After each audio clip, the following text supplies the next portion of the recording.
बिस्मिल्लाहिर्रहमानिर्रहीम। Today's topic of discussion is gynaecology MCQs. Start करते हैं। Question number 1, uterus develop from which of the following structure. Uterus females के अंदर बनता होता है पैरामीसोनेफ्रिक डक्ट या मुलेरियन डक्ट से। जो मुलेरियन डक्ट होती है या पैरामीसोनेफ्रिक डक्ट, इसने फेलोपियन ट्यूब बनाना है, यूट्रस बनाना है, सर्विक्स बनाना है, अपर 2/3 ऑफ वजाइना बनाना है। जो लोअर 1/3 ऑफ वजाइना होता है, ये साइनो-वजाइनल बल्ब से बनता है। Maximum number of germ cells are present in the ovaries at the time of 20th week of gestation. तकरीबन 7 मिलियन होते हैं। फिर ये at the time of birth ये 2 मिलियन होते हैं। प्यूबर्टी के टाइम पे 3 से लेकर 4 लाख होते हैं और मीनोपॉज के टाइम पर ऑलमोस्ट नन ऑफ दीज होते हैं। जो the following is true regarding the ovary. तो जो ओवरी है, it is the only intraabdominal structure which is covered by not covered by peritoneum. तो इसका सही ऑप्शन होगा बीटा होगा। ओके, जबकि ओवरी यूट्रस से अटैच होती है ओवेरियन लिगामेंट से। कवर करने वाली एपिथेलियम होती है ओके सिंपल क्यूबाइडल एपिथेलियम, जो कि जर्मिनल एपिथेलियम कहते होते हैं। ओके, तो average length of fallopian tube, तो जो एवरेज लेंथ होती है फैलोपियन ट्यूब की 10 सेंटीमीटर होती है। Fallopian tube has following parts. Fallopian tube के 4 पार्ट्स होते हैं। इंटरस्टिशियम होता है, इस्थीमस होता है, एम्पुला होता है और फिम्ब्रियाई होती है। फिम्ब्रियाई को इन्फंडिबुलम भी कहते हैं। 406 ampullary region of fallopian tube, ये सबसे लार्जेस्ट पोर्शन होता है, सबसे वाइडेस्ट पोर्शन होता है, सबसे थिन वाल्ड होता है और यहाँ पे फर्टिलाइजेशन होती है। यहीं पे टॉपिक प्रेगनेंसी भी होती है। जबकि ओवरी के अंदर एंडोमेट्रियोमा या चॉकलेट सिस्ट होती है। ओवेरियन आर्टरी एब्डोमिनल एओर्टा की डायरेक्ट ब्रांच होती है। यूट्राइन आर्टरी ये anterior division of internal iliac artery से निकलती है। एंटीरियर डिवीजन से और भी ब्रांचेस निकलती है। For example middle rectal artery, obturator artery, uterine artery, superior rectal artery, okay, inferior vesical artery, inferior gluteal artery और इसके अलावा एक और भी होती है इंटरनल पोडेंडल आर्टरी। ओके, इसके अलावा अगर लॉन्ग एक्सिस ऑफ यूट्रस और लॉन्ग एक्सिस ऑफ सर्विक्स अगर टिल्ट फॉरवर्ड हो, यूट्रस और सर्विक्स के दरमियान जो रिलेशनशिप होता है उसको बोलते हैं एंटी या फ्लेक्शन बोलते हैं। आगे की तरफ टिल्ट हो तो एंटी फ्लेक्शन। ओके, जबकि यूट्रस ठीक हो गया, यानी यूट्रस उसका, जबकि जो यूट्रस और वजाइना का जो एक्सिस होता है उसको क्या बोलते हैं, वर्गिन बोलते होते हैं। और नॉर्मली जो यूट्रस होता है वो एंटी फ्लेक्स और एंटी वर्टेड होता है। जो एंटी वर्टेड पोजीशन होती है राउंड लिगामेंट ऑफ यूट्रस की वजह से होती है। अगर ये लिगामेंट ना हो तो फिर क्या होगा, रिट्रो वर्गिन होगी। जबकि यूट्रस की जो मेन स्पॉट होती है वो कार्डिनल और यूट्रोसाइक्लर लिगामेंट से होती है। Okay, which of the following, ये तो हो गया 410 तो हो गया कि कौन सा एंटी वर्टेड पोजीशन मेंटेन करता है, वो होता है आपका राउंड लिगामेंट होता है। ओके, जबकि मेन स्पॉट होती है वो कार्डिनल और यूट्रोसाइक्लर लिगामेंट से होती है। Vagina is lined by stratified squamous epithelium होता है। Normal vaginal pH eight the time of puberty कितनी होती है, ओके, तो प्यूबर्टी के टाइम पे जो पीएच होती है वो ऑलमोस्ट होती है ठीक हो गया 411 का तो बेस्ट ऑप्शन स्ट्रेटिफाइड स्क्वेमस होगा। नॉर्मल जो पीएच होती है वो 4.5 होती है। ओके, जो ईस्ट्रोजन होता है वो क्या करता है, लैक्टोबैसिलस के मेटाबॉलिज्म को बढ़ा देता है, वो ग्लाइकोजन के मेटाबॉलिज्म करता होता है। पीएच क्या हो जाती है, कम हो जाती है, एसिडिक पीएच होती है। इसकी बात है कि वजाइना की पीएच नॉर्मली एसिडिक होती है। डिक्रीज कब होगी, ओके, वजाइना की पीएच कब डिक्रीज होगी यानी मोर एसिडिक कब होगी, जब ओसीपीज लेके, ओसीपीज क्या होते हैं, ओसीपीज क्या करते हैं, ईस्ट्रोजन की क्वांटिटी को बढ़ा देते हैं। ईस्ट्रोजन क्या करेगा, पीएच को बढ़ा देगा, एसिडिक बना देगा। मीनोपॉज के टाइम पे तो ईस्ट्रोजन होता नहीं है। इसके अलावा बाकी जो सीमन है, मेंस्ट्रुएशन है, तो ये सारी ऑलमोस्ट बेसिक होती है। सर्विकल सिक्रेशन ये भी बेसिक होती है। Predominant bacteria present in vaginal flora, तो वो कौन सा होता है, प्रीडोमिनेंट बैक्टीरिया लैक्टोबैसिलस होता है। Main nerve supply of vagina is, तो वो कौन सी होती है, 415 का बेस्ट ऑप्शन होगा, पुडेंडल नर्व होती है और इसी को ब्लॉक करते होते हैं in case of any vaginal operation. अगर हम जीए नहीं दे सकते तो पुडेंडल नर्व को ब्लॉक कर देते हैं। Major lymphatic drainage of ovary, तो जो मेजर लिम्फेटिक ड्रेनेज होती है ओवरी की वो कहाँ पे जाती होती है, ओके, पैरायोटिक लिम्फ नोड्स पे। कैंसर भी यहीं पे जाता होता है। नबोथियन सिस्ट, नबोथियन सिस्ट कहाँ पे होते हैं, यूट्राइन सर्विक्स में जो ग्लैंड्स होती है उनकी क्रिप्ट्स की ब्लॉकेज की वजह से होती है। नॉर्मली जो एक्टो सर्विक्स होता है यहाँ पे स्ट्रेटिफाइड स्क्वेमस एपिथेलियम होती है। अगर यहाँ पे कलमनर एपिथेलियम हो जाए और इसकी क्रिप्ट्स ब्लॉकेड हो जाए तो उसकी वजह से नबोथियन सिस्ट होता है। मुलेरियन एब्नॉर्मैलिटीज का कितना परसेंटेज होता है, ये फैक्चुअल क्वेश्चन है तो आपने याद कर लेना है। मुलेरियन का 6 होता है, 6 होता है। मोस्ट कॉमन यूट्राइन एब्नॉर्मैलिटी, जो मोस्ट कॉमन यूट्राइन एब्नॉर्मैलिटीज होती है वो कौन सी होती है, ये भी फैक्चुअल क्वेश्चन है, वो है बाइकॉर्नेट यूट्रस। और बाइकॉर्नेट यूट्रस क्यों नहीं होता, बिकॉज जो मुलेरियन डक्ट का जो अपर पार्ट है वो फ्यूज नहीं करा। Failure of fusion of upper part of the Mullerian duct, इसकी वजह से क्या होता है, बाइकॉर्नेट यूट्रस आपको देखने को मिलता होता है। सेप्टेट यूट्रस क्या होगा कि जो वाल्स है उनका ब्रेक डाउन नहीं हुआ तो उसकी वजह से सेप्टेट यूट्रस होता है। और जो होता है आर्कुएट यूट्रस, इसमें फंडस डेवलप नहीं होता। इसके बाद है कि 421 bicornuate uterus can be associated with all of the following except, okay, तो क्या कॉम्प्लिकेशन नहीं है बाइकॉर्नेट यूट्रस की, बाइकॉर्नेट यूट्रस की वजह से यूट्राइन इन्फेक्शन नहीं होता। बाकी miscarriages, preterm labour, malpresentation, spasmodic dysmenorrhoea सब कुछ हो सकता है। Which of the following is non invasive test for the diagnosis of bicornuate uterus. Gynae और ओप्स के अंदर आपने अल्ट्रासाउंड को कभी भी नहीं भूलना। ओके, तो बेस्ट ऑप्शन क्या होगा इसका, अल्ट्रासोनोग्राफी है। Which of the following is not a congenital abnormality of uterus. Okay, जो कोवलियर यूट्रस होता है कंजेनिटल एब्नॉर्मैलिटी नहीं होती, यह एब्रप्शु प्लेसेंटी या प्लेसेंटल एब्रप्शन की वजह से देखने को मिलती है। लास्ट है इस चैप्टर का हुआ है मुलेरियन एजेनेसिस। मुलेरियन एजेनेसिस क्या होता है? मुलेरियन एजेनेसिस को बोलते हैं रॉकीटन्स्की कस्टर होसर सिंड्रोम। ओके, और इसकी वजह से क्या होगा? अपर वेजाइना, यूट्रस, फैलोपियन ट्यूब और ओके ये सब चीज़ें नहीं बनेगी। ओवरी तो जेनिटल रिजेस से बनती होती है, वो डेवलप होगी। तो बेस्ट ऑप्शन होगा डेल्टा। Okay, अब बारी है चैप्टर नंबर 2 की, menstrual cycle, menstrual and hormonal disorder. जो ओव्यूलेशन होता है ये एलएच सर्ज के 36 घंटों के बाद देखने को मिलता होता है। First physical sign of puberty, females के अंदर क्या होता है? ब्रेस्ट बडिंग है, जिसको बोलते हैं थिलार्की बोलते हैं। लास्ट में 2 से लेकर 3 सालों के बाद मिनार्की होता है। जो मेल्स में इनमें क्या होती है? टेस्टिस की लार्जमेंट आपको देखने को मिलती है। और जो एवरेज एज ऑफ मिनार्की है वो 12.8 ईयर्स होती है।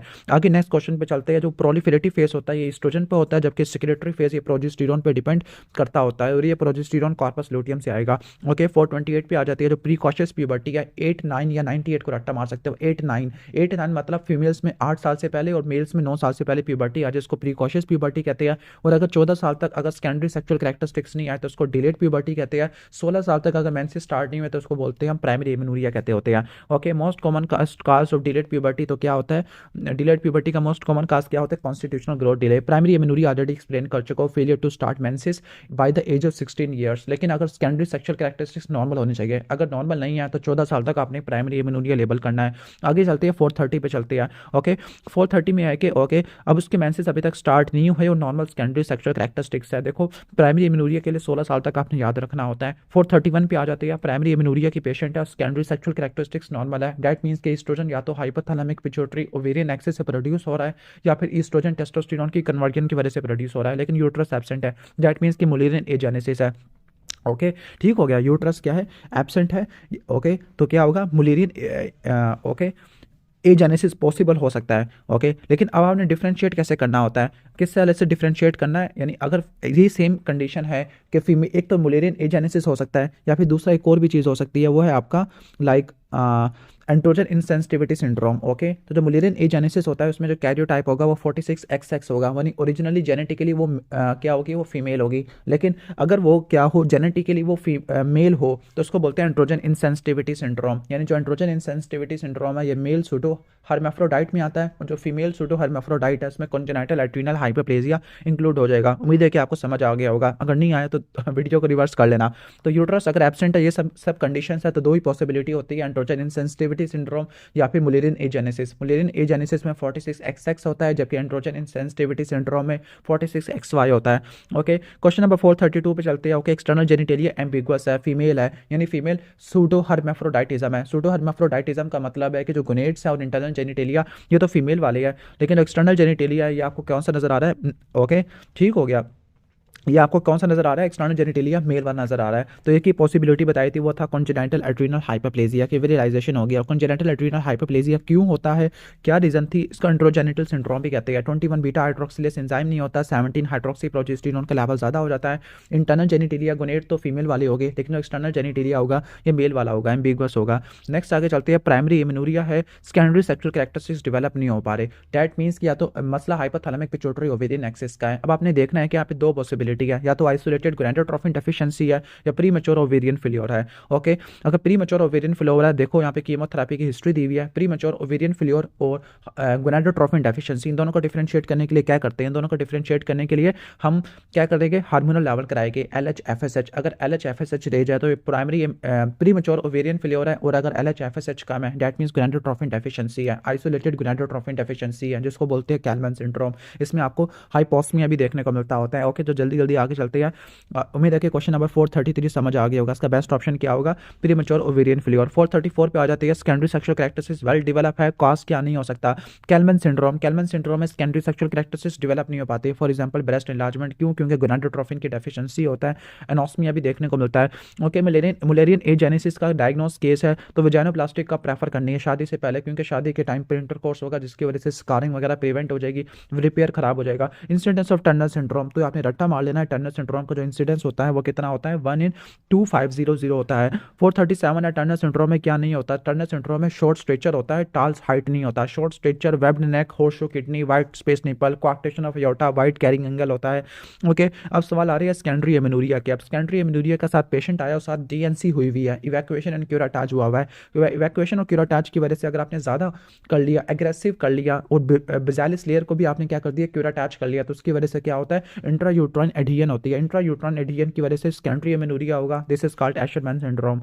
ओके, तो ऑलमोस्ट ये हो जाएगा। इसके बाद आ जाते हैं 439 पे आ जाते हैं, सेकेंडरी एमेनोरिया का पेशेंट है और गैलेक्टोरिया, एमेनोरिया गैलेक्टोरिया और प्रोलैक्टिन लेवल ज़्यादा है, तो क्या काज नहीं हो सकता, ब्रोमोक्रिप्टिन काज नहीं हो सकता, क्योंकि ब्रोमोक्रिप्टिन तो प्रोलैक्टिन की सिक्रेशन को इनहिबिट करता है, डोपामिन एगोनिस्ट होता है, बाकी सारे काज हो सकते हैं। देखो चेस्ट वाला इंजरी भी आ गया। Commonest cause of secondary amenorrhoea, okay, reproductive age group है जो most common cause of secondary amenorrhoea है वो क्या होता है, ओके, ठीक हो गया। तो अगर नंबर 1 तो आपने प्रेगनेंसी टेस्ट कराना है, अगर वो पॉजिटिव नहीं आया फिर आपने प्रोलैक्टिन कराना होता है, तो नंबर 1 प्रेगनेंसी है। इसके बाद है कि एक बेबी है जिसका एम्बिगुअस जेनिटेलिया हुआ है, अब सेक्स को डिटरमिन करना है तो कौन सी पॉसिबिलिटी सबसे काम की नहीं है, सिटी स्कैन पेल्विस किसी काम का नहीं है, क्योंकि 17 हाइड्रोक्सी प्रोजेस्टेरोन ये आप करोगे कॉन्जेनिटल एड्रीनल हाइपरप्लेजिया को देखने के लिए, ओके, तो ये तो आप करवाओगे, ओके। इसके बाद है कि जो इंटरनल जेनिटेलिया को देखने के लिए आप पेल्विक अल्ट्रासाउंड करा लोगे, कैरियोटाइपिंग करोगे आप, मेल सूडो हर्माफ्रोडाइटिज्म या फीमेल सूडो हर्माफ्रोडाइटिज्म, मेल वाले के अंदर बता दिया था कि एंड्रोजन इनसेंसिटिविटी सिंड्रोम जिसको टेस्टिकुलर फेमिनाइजेशन सिंड्रोम भी कहते हैं, और फीमेल के अंदर क्या बताया, कॉन्जेनिटल एड्रीनल हाइपरप्लेजिया, ये आपने याद रख लेना है,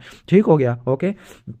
तो ये सब चीज़ आपने करानी होती है। जो कैरियोटाइप होता है कॉन्जेनिटल एड्रीनल हाइपरप्लेजिया में वो 46XX होता है, यानी वो जेनेटिकली क्या होती है, वो फीमेल होती है। मोस्ट कॉमन वैरायटी क्या होती है, 21 बीटा हाइड्रोक्सिलेज एंजाइम की डेफिशिएंसी होता है, 17 हाइड्रोक्सी प्रोजेस्टेरोन का लेवल बढ़ जाता होता है। नीचे होता following is female pseudo hermaphroditism, तो female pseudo hermaphroditism congenital adrenal hyperplasia में था। मेल वाले के अंदर एंड्रोजन इनसेंसिटिविटी सिंड्रोम और 5 अल्फा रिडक्टेज, यानी मेल के अंदर क्या होगा, जो एंड्रोजन के रिसेप्टर से इसे काम नहीं करते, जिसकी वजह से क्या होगा, एंड्रोजन तो एस्ट्रोजन में कन्वर्ट हो जाएगा, वो ब्रेस्ट की डेवलपमेंट करा देगा, लेकिन एंड्रोजन के रिसेप्टर्स नहीं है तो एक्सटर्नल जेनिटेलिया डेवलप नहीं कर पाएगा। तो 5 अल्फा रिडक्टेज तो एंड्रोजन सेंसिटिविटी सिंड्रोम ये किस कैटेगरी में आता है, ये आपका आता होता है लाइक मेल सूडो हर्माफ्रोडाइटिज्म, और फीमेल के अंदर कॉन्जेनिटल एड्रीनल हाइपरप्लेजिया आता है, okay. Congenital androgen insensitivity syndrome जिसको टेस्टिकुलर फेमिनाइजेशन सिंड्रोम कहते हैं, इसमें विच of the following is not a feature, कौन सा फीचर इसमें नहीं होता, ओके। तो इसमें कौन सा फीचर नहीं होता, इसमें एब्सेंट ब्रेस्ट तो इसमें होती है क्योंकि ईस्ट्रोजन तो प्रोड्यूस हो जाता है by the peripheral conversion adipose tissues के अंदर होती है, ओके। इसके बाद नेक्स्ट हम आ जाते हैं, हाँ, टेस्टिस उसके एब्डोमेन में पड़े होते हैं। प्राइमरी एमेनोरिया का केस है, एंड्रोजन इनसेंसिटिविटी सिंड्रोम है, तो उसकी मैनेजमेंट के अंदर हम क्या नहीं देंगे, कॉर्टिकोस्टेरॉइड किसी काम के नहीं है, गोनाडेक्टमी, साइकोथेरेपी, वजाइनोप्लास्टी आपने करनी होती है, ओके। अल्ट्रासाउंड पर कितने परसेंट फीमेल में पॉलीसिस्टिक ओवरीज होती है, तो उसका बेस्ट ऑप्शन है 1 सेकंड फैक्चुअल क्वेश्चन है वो 25% होता है, okay. Long term complication in a female और पीसीओएस में क्या होता है, ओलिगोमेनोरिया, एमेनोरिया होता है, क्लिनिकल या बायोकेमिकल हाइपर एंड्रोजिनिज्म होता है, और तीसरा अल्ट्रासाउंड में पॉलीसिस्टिक ओवरीज होती है, 8 होती है, लेस देन 10 mm, ये आगे बताऊंगा आपको, ठीक हो गया। तो इसमें इंसुलिन डिपेंडेंट डायबिटीज मेलाइटिस नहीं होती, टाइप 2 डायबिटीज मेलाइटिस होती है। 449 में आ जाते हैं ओलिगोमेनोरिया, वेट गेन और हिर्सुटिज्म, इसका पूरा ट्रायड बनाया हुआ किसका, लाइक पीसीओएस का, तो ऑलमोस्ट पीसीओएस आ जाएगा। 450 पे आ जाते हैं, ओके। तो 450 पे हम आगे आ जाते हैं। 450 पर डायग्नोस्टिक क्राइटेरिया पूछा हुआ, वो ऑलरेडी एक्सप्लेन कर चुका था। मोर देन 8 फॉलिकल्स होने चाहिए जिनका जो, ओके, साइज है वो 10 मिलीमीटर से कम होना चाहिए, best option is Charlie, okay. तो नेक्स्ट आ जाती है 14 following is decrease in PCOS में क्या डिक्रीज हो जाता है, सेक्स हार्मोन बाइंडिंग ग्लोबुलिन कम हो जाती है जिसकी वजह से टेस्टोस्टेरोन, फ्री टेस्टोस्टेरोन बढ़ जाता होता है जिसकी वजह से हिर्सुटिज्म आ जाता है। आगे वही हिर्सुटिज्म, ओलिगोमेनोरिया, ओबेसिटी वाली यानी पीसीओएस की पेशेंट है, ओके। अब वो कौन सी ड्रग है जो हिर्सुटिज्म को कंट्रोल करने के लिए ठीक नहीं कर सकते, तो हम डायनाजोल, ओके, नहीं देंगे। डायनाजोल क्या एंड्रोजेनिक ड्रग होती है, डायनाजोल हमने एंडोमेट्रियोसिस में भी पढ़ना है, सेकेंडरी डिस्मेनोरिया के लिए, लेकिन डायनाजोल होती है एंड्रोजेनिक ड्रग होती है, तो उसका पीसीओएस में कोई रोल नहीं होता, ओके। 450, ओके, सही हो गया।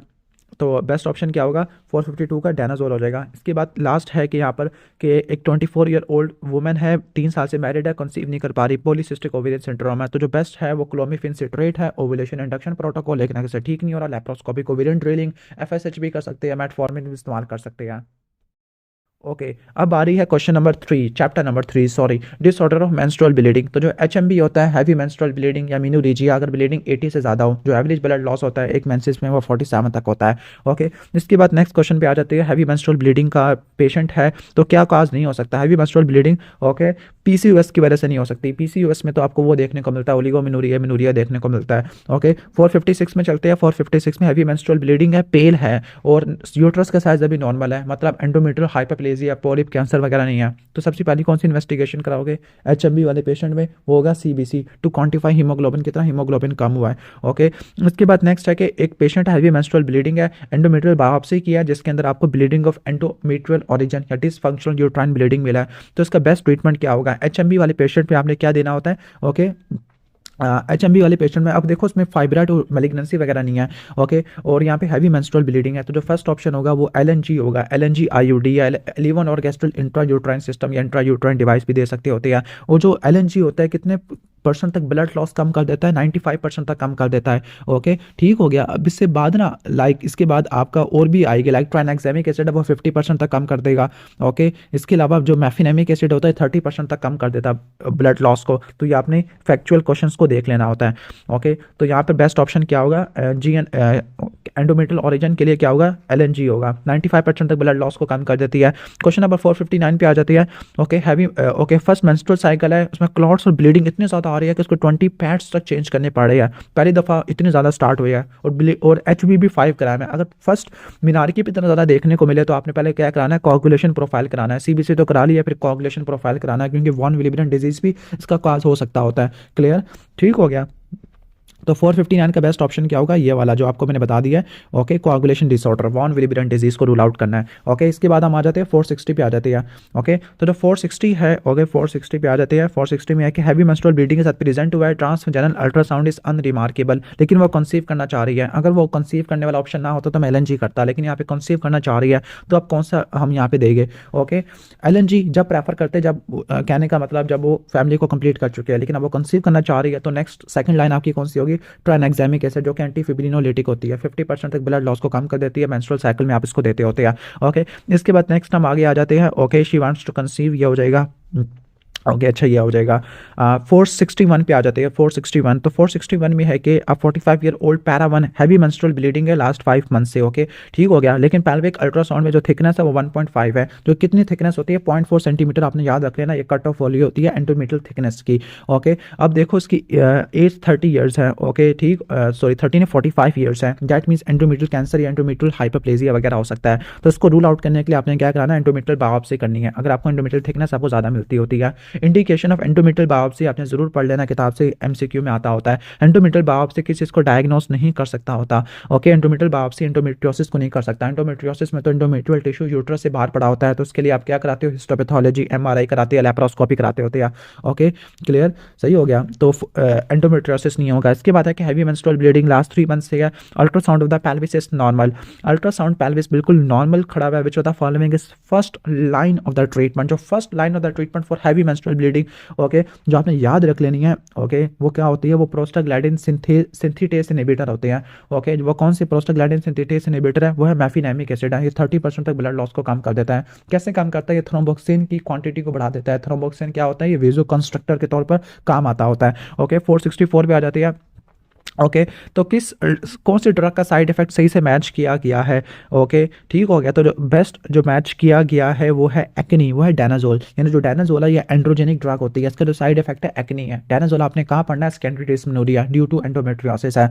बाकी जो ड्रग है इथेमसाइलेट कैपिलरी स्टेबिलाइजिंग एजेंट होता है, ओके। जो मेफिनेमिक एसिड होता है ये आपको GI अपसेट करा सकता होता है, ओके। GI अपसेट हो सकता होता है, ओके। GnRH एगोनिस्ट से क्या हो सकता है, GnRH से आपका ऑस्टियोपोरोसिस हो सकता है, प्रोजेस्टेरोन की वजह से वेट लॉस नहीं होता, वेट गेन होता है, ओके। मेफिनेमिक एसिड की वजह से GI इश्यूज हो सकती है, ट्राइनेक्सामिक एसिड की वजह से सेरेब्रल थ्रोम्बोसिस हो सकती है, क्योंकि एंटीफिब्रिनोलेटिक एजेंट होती है। जो द फॉलोइंग इज एंटीफिब्रिनोलेटिक एजेंट तो ऑलरेडी डिस्कस हो चुका है, ट्राइनेक्सामिक एसिड एंटीफिब्रिनोलेटिक है। यहाँ पे एक ड्रग है टाइबोलोन, टाइबोलोन क्या है, नॉन हार्मोनल स्टेरॉइड, जिसमें एस्ट्रोजन होता है, एंड्रोजन होता है, प्रोजेस्टेरोन होता है, ओके। नेक्स्ट चलते हैं 466। तो पोस्ट क्वार्टल ब्लीडिंग हो रही है, post quartile bleeding local causes of service की वजह से हो सकती है, ओके। ठीक है। अब लोकल जो कॉजेज होते हैं सर्विस स्किन की वजह से हो सकती है, फॉर एग्जांपल सर्विकल पॉलिप्स। जो नेबोथियन सिस्ट होती है ये होती है एक्टो सर्विक्स में, लेकिन ये PCB नहीं कराती, पोस्ट क्वार्टल ब्लीडिंग नहीं करवाती, ओके। 467 पे चले जाते हैं। 467 में है कि डिस्मेनोरिया है। डिस्मेनोरिया किस वजह से नहीं हो सकता, ओके। डिस्मेनोरिया क्या किसको बोलते हैं, पेनफुल मेंसेस को बोलते हैं डिस्मेनोरिया, ओके। तो ये PCOS की वजह से नहीं हो सकता। PCOS में तो ओलिगोमेनोरिया मेनोरिया होगा। एंडोमेट्रियोसिस क्या, endometriosis the presence of endometrial tissue outside the uterine gland होता है, और अगर ये मायोमेट्रियम में हो तो उसको एडिनोमायोसिस कहते हैं। मोस्ट कॉमन साइट ओवरी में होती है, जिसको बोलते हैं चॉकलेट सिस्ट या एंडोमेट्रियोटिक सिस्ट, ओके। इसके बाद नेक्स्ट हम आगे चलते हैं 470 पे चलते हैं। 470 में है कि जो डिस्मेनोरिया है जो कि ड्रग थेरेपी से रिलीव नहीं हो रहा, देखो नलीपैरस इनफर्टिलिटी है। तो एंडोमेट्रियोसिस के लिए जो गोल्ड स्टैंडर्ड होती है वो क्या होती है, laparoscopy is the gold standard for the diagnosis of, okay, endometriosis primary dysmenorrhoea in 16-year-old is medically treated by all of the following. Okay, जो प्राइमरी डिस्मेनोरिया जो कि क्या होता है मेंसेस के टाइम पे होता है प्राइमरी डिस्मेनोरिया। ओके, कौन से ड्रग से ठीक नहीं होता? तो डायनाजोल सेकेंडरी डिस्मेनोरिया को ठीक करने के लिए इस्तेमाल होती है। याद करना कि जो प्राइमरी डिस्मेनोरिया में सबसे पहले आपने आंसर देनी है, लेकिन उससे ठीक नहीं हो रहा तो आपने COCPs देनी होती है। ओके, क्योंकि ओवुलेटरी साइकिल पेनफुल होती है ना, तो आप ओवुलेशन वाली साइकिल को रोक दोगे, लेकिन डायनाजोल नहीं दोगे, वो सेकेंडरी डिस्मेनोरिया में इस्तेमाल होगा ड्यू टू एंडोमेट्रियोसिस। ओके, जो the following is not use for the treatment of endometriosis. Okay, endometriosis में ईस्ट्रोजन एलोन कोई भी नहीं देते, डायनाजोल, प्रोजेस्टेरोन, COCP और GnRH एनालॉग्स आप देते होते हैं। ओके, 473 पे आ जाती है, एक वुमेन है डायनाजोल ले रही है, इसका साइड इफेक्ट जो कौन सा इरिवर्सिबल साइड इफेक्ट है? जो रिवर्सिबल साइड इफेक्ट होता है वो एक्ने होता है, लेकिन जो इरिवर्सिबल होता है वो डीपनिंग ऑफ वॉइस होता है। Pain of endometriosis depends upon, okay, जो एंडोमेट्रियोसिस का पेन है वो डेप्थ पे डिपेंड करता है कितना डीप लीजन्स है। ओके, इसके बाद नेक्स्ट आगे चलते हैं 475 पे चलते हैं। 475 पर है कि एंडोमेट्रियोसिस ओवरीज और फैलोपियन ट्यूब का सीवियर डिस्मेनोरिया, लेकिन वो मेडिकल थेरेपी से ठीक नहीं हो रहा। मेडिकल थेरेपी ऑलरेडी डिस्कस कर चुका हूँ, डायनाजोल, GnRH एनालॉग, COCP। तो क्या करोगे आप? देखो उसकी फैमिली कंप्लीट होने वाली है, तो टोटल एब्डोमिनल हिस्टेक्टमी और बायलैटरल साल्पिंजो वो फैक्टमी है। अगर ऐसा नहीं होता तो आपने लेजर एब्लेशन डायथर्मी को सिलेक्ट करना था। Come to the chapter number 4 which is the bleeding in early pregnancy. Bleeding early pregnancy में हो तो 3 ही डिफरेंशियल्स बनते हैं, miscarriage, ectopic pregnancy, molar pregnancy. तो स्टार्ट करते हैं सबसे पहले, जो transvaginal ultrasound intra uterine gestational सैको कब डिटेक्ट करेगा। ओके, ठीक हो गया। तो अल्ट्रासाउंड पर जो होता है जेस्टेशनल सैक होता है वो 5वें हफ्ते पे नज़र आता है, फीटस 5.5 वीक्स पे आता है, और जो फीटल कार्डिक एक्टिविटी होती है 6 वीक्स पे आती है। तो 5.5 और 6 वीक्स को याद कर लेना है। इसके अलावा जो एक बीटा सीजे का एक स्पेसिफिक लेवल होता है, इस स्पेसिफिक लेवल के ऊपर आप ट्रांसवेजाइनल अल्ट्रासाउंड पर या ट्रांस एब्डोमिनल अल्ट्रासाउंड पे जेस्टेशनल सैक को देखते हैं। अगर बीटा एसजी 15 से 100 ज़्यादा हो तो आप वेजाइनल अल्ट्रासाउंड से देख सकते हैं जेस्टेशनल सैक हो, और अगर बीटा एसजी 3000 से ज़्यादा का हो तो आप अल्ट्रासाउंड एब्डोमिनल रूट से कर सकते होते हैं। ठीक हो गया। इसके बाद इंसिडेंस ऑफ स्पॉन्टेनियस मिसकैरेज, ये कितना होता है? ये 15% तक आपको मिसकैरेज का इंसिडेंस देखने को मिलता है। फैक्चुअल क्वेश्चन है, major cause of first trimester miscarriages chromosomal abnormalities. Chromosomal abnormalities के अंदर aneuploidy, trisomy, monosomy X, trisomy 16 को रट्टा मारना है। जो सेकंड ट्राइमेस्टर मिसकैरेज होता है उसके लिए आपने सर्वाइकल इनकॉम्पिटेंस करना है। सर्वाइकल इनकॉम्पिटेंस को प्रिवेंट करने के लिए या ठीक करने के लिए सर्वाइकल सर्कलाज करते हैं, जो कि विजाइनल या एब्डोमिनल रूट से होता है। जो विजाइनल रूट से होता है उसको बोलते हैं मैकडोनल्ड। ओके, यहाँ पे जो स्विचर इस्तेमाल होते हैं 14 से लेकर 18 हफ्तों पे लगाई जाती है, 37वें हफ्ते पे निकाले जाते होते हैं। मिसकैरेज को कैसे डिफाइन करना है? Expulsion of product of conceptus, okay, 24 week से पहले, या फिर जो 500 ग्राम का जो है, ओके, उसके एक्सपल्शन को बोलते होते हैं, मिसकैरेज बोलते होते हैं। इसके बाद नेक्स्ट क्वेश्चन है, माइल्ड वेजाइनल ब्लीडिंग है जो कि पेन से एसोसिएटेड नहीं है, यानी पेनलेस ब्लीडिंग है, सर्वाइकल क्लोज्ड है। ओके, सर्वाइकल ओस क्लोज्ड है तो 2 ही पॉसिबिलिटी बनती है, या तो वो कंप्लीट मिसकैरेज है या फिर वो थ्रेटेड मिसकैरेज है। ठीक हो गया। तो आपने इस तरीके से अप्रोच करना है। फिर आपने दोनों को डिफरेंशिएट करने के लिए क्या कराएंगे? आप देखोगे यूट्रस के अंदर अगर इंट्रा यूट्राइन प्रेगनेंसी है, फीटल कार्डिक एक्टिविटी है, डेट मीन्स ये क्या है? ओके, थ्रेटेड मिसकैरेज है। ठीक हो गया। ओके, 482 पे आ जाते हैं, threatened miscarriage at 10th week है। थ्रेटेड मिसकैरेज का जो मेन ट्रीटमेंट होता है वो सपोर्टिव मैनेजमेंट होता है। कंप्लीट का भी मेन सपोर्टिव मैनेजमेंट होता है, क्योंकि सर्वाइकल ओस क्लोज्ड होता है। जो आपका सर्वाइकल ओस ओपन होता है ये इनएविटेबल या इनकम्प्लीट मिसकैरेज में होता है, तो उसमें आपने एक्सपेक्टेंट मैनेजमेंट या सर्जिकल मैनेजमेंट आपने करनी होती है। तो इसका मेन मैनेजमेंट क्या होता है थ्रेटेंड मिसकैरेज का? ओके, तो थ्रेटेंड मिसकैरेज के लिए आपने क्या करना है? सपोर्टिव मैनेजमेंट करनी होती है, रेस्ट है, रीअश्योरेंस है, अवॉइडेंस ऑफ कॉइटस है। क्यों? क्योंकि सीमेन के अंदर प्रोस्टाग्लैंडिन्स होते हैं, ये इनएविटेबल मिसकैरेज को इंड्यूस कर देंगे, यानी सर्वाइकल ओस को ओपन कर देंगे। इसके बाद नेक्स्ट क्वेश्चन है, प्राइमरी ग्रेविडा है, 11 वीक्स ऑफ जेस्टेशन पे प्रेजेंट किया, हैवी मेंस्ट्रुअल ब्लीडिंग और साथ पेन भी हो रहा है। यूजुअली जो थ्रेटेंड मिसकैरेज में पेनलेस होता है, लेकिन इसमें पेन भी हो रहा है और सर्वाइकल ओस डायरेक्टेड है। ओके, ठीक हो गया। तो ये कौन सा मिसकैरेज एक्सप्लेन कर रहे हैं? ओके, जब ओके ठीक हो गया। तो सर्वाइकल ओस डायलेटेड है, तो मैंने कहा था 2 ही पॉसिबिलिटी हो सकती है, या तो इनएविटेबल मिसकैरेज है या इनकम्प्लीट मिसकैरेज है। ओके, ठीक हो गया। तो इन ऐसे आपने इसको डिफरेंशिएट करना होता है। Okay, clear. बाकी दोनों के अंदर आपको विजाइनल या एब्डोमिनल पेन देखने को मिलता है। डिफरेंशिएट करने के लिए क्या होगा? इनकम्प्लीट मिसकैरेज में रिटेन प्रोडक्ट ऑफ कंसेप्शन होती है, जबकि इनएविटेबल में इंट्रा यूट्राइन प्रेगनेंसी होती है, लेकिन उसमें कोई कार्डिक एक्टिविटी नहीं होती। ओके, तो जो 483 है इसका बेस्ट ट्रीटमेंट क्या होगा? इवैक्यूएशन एंड केराटाज होगा इनकम्प्लीट मिसकैरेज के लिए। ओके, 484 पे आ जाते हैं, 18 वीक ऑफ जेस्टेशन है, विजाइनल ब्लीडिंग है जो कि डार्क ब्राउन इन कलर है। Okay, dark brown in colour. Okay, ठीक हो गया। यूजुअली जो विजाइनल ब्लीडिंग होती है आपको मिसकैरेज में देखने को नहीं मिलती होती, लेकिन अगर डार्क विजाइनल ब्लीडिंग है, डार्क ब्राउन कलर की है, दैट मीन्स क्या इंडिकेट कर रहा है? ये मिसकैरेज को इंडिकेट कर रहा है। 18वें हफ्ते पर अगर कोई फीटल कार्डिक एक्टिविटी नहीं है, ओके, ठीक हो गया। तो ये क्या होगा, मिस कैरेज है, ठीक हो गया। और मिस कैरेज जब लेबल करोगे जब 24 हफ्तों से पहले का होगा, 24 हफ्तों के बाद अगर हो तो उसको बोलते हैं इंट्रा यूट्राइन फीटल डेथ। तो ये क्या है, मिस कैरेज है। ओके, वैसे यूजुअली इसमें ब्लीडिंग नहीं होती। 485 पे आ जाते हैं। 485 एमसीक्यू में जो मिस्ड अबॉर्शन होता है at the 19th week of gestation, अगर 19th वीक ऑफ जेस्टेशन पे है तो उसको कैसे ठीक करना है, आपने इंडक्शन करनी है। Okay, expulsion by induction. और इंडक्शन कैसे करोगे, प्रोस्टाग्लैंडिन से करोगे। ओके, ठीक हो गया। अगर ये 12 हफ्तों से पहले का होता है तो हम करते हैं dilatation, evacuation and curettage. Evacuation and curettage 12 हफ्तों से पहले, लेकिन अगर उससे ज़्यादा है तो आपने क्या करना है, प्रोस्टाग्लैंडिन से एक्सपल्शन करानी है, इंडक्शन करानी है। इसके बाद है कि मिस कैरेज है, मेडिकल मैनेजमेंट की लिए रिक्वेस्ट कर रही है, तो जो मेडिकल मैनेजमेंट होती है मिस कैरेज के लिए वो माइजोप्रोस्टोल होती है। माइजोप्रोस्टोल 2 रूट से देते हैं, ओरल या वेजाइनल रूट से, तो वो मिस कैरेज के लिए इस्तेमाल होती है 12 हफ्तों से पहले। ओके, ठीक हो गया। ओके, ये आपने रट्टा मार लेना है। मेडिकल मैनेजमेंट के लिए हम यही इस्तेमाल करते होते हैं। और 12 हफ्तों से पहले डायलिटेशन एंड ओके वो भी इस्तेमाल कर सकते हैं, वैक्यूएशन एंड क्यूराटाच। 487 पे आ जाते हैं, major complication of miscarriage. जो मेजर कॉम्प्लिकेशन होती है वो DIC आपको देखने को मिलती होती है। क्यों, क्योंकि जो डेड टिश्यू है अगर यूट्रस में रिटेन रह गया फॉर मोर देन 4 वीक्स तो ये थ्रोम्बोप्लास्टिन रिलीज करता है, वो DIC करवा देते हैं। 488 पे आ जाते हैं कि रिकरेंट मिस कैरेज में क्या होगा, 3 और more than 3 consecutive spontaneous miss carriages, इसको बोलते हैं हम रिकरेंट मिस कैरेजेस। 489 पे आ जाते हैं 3 कंसेक्टिव स्पॉन्टेनियस मिस कैरेजेस है, तो कौन सी इन्वेस्टिगेशन हेल्पफुल नहीं होती। तो जो टॉर्च इन्फेक्शन है, ओके, टॉर्च रिकरेंट मिसकैरेजेस नहीं कराता होता। ओके, क्रोमोसोमल एब्नॉर्मैलिटीज को देखने के लिए आपने क्या करना है, कैरियोटाइपिंग करानी है बोथ पेरेंट्स की। ओके, ठीक हो गया। इसके अलावा एंटी कार्डियोलिपिड एंटीबॉडी से एंटी फॉस्फोलिपिड एंटीबॉडी सिंड्रोम में कराते होते हैं। पेल्विक अल्ट्रासाउंड कॉन्जेनाइटल यूट्राइन एब्नॉर्मैलिटीज के लिए कराए गए। FSH LH लेवल ये PCOS को देखने के लिए हम इस्तेमाल करते होते हैं। क्लियर, ठीक हो गया।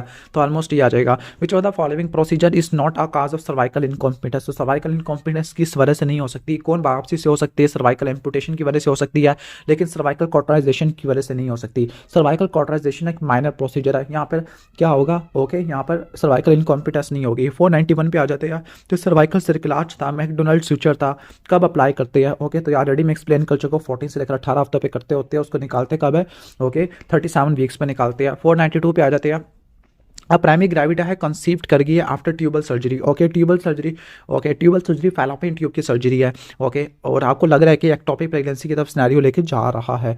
ओके, ठीक हो गया।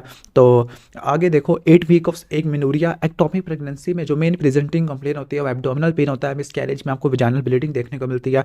देखो, सर्वाइकल ओस क्लोज्ड है, लेकिन सर्वाइकल एक्साइटेशन साइन है, यानी सर्वाइकल टेंडरनेस मौजूद है। यूरिन प्रेगनेंसी टेस्ट भी पॉजिटिव है। Most probably diagnosis ectopic pregnancy. Ectopic pregnancy में मिनूरिया, लोअर एब्डोमिनल पेन और वेजाइनल ब्लीडिंग होती है। 493 पे आ जाते हैं, इंसिडेंस ऑफ एक्टोपिक प्रेगनेंसी क्या हो रहा है। Okay, incidence of ectopic pregnancy 1 in 80 pregnancy, यानी काफी ज्यादा हो रहा है।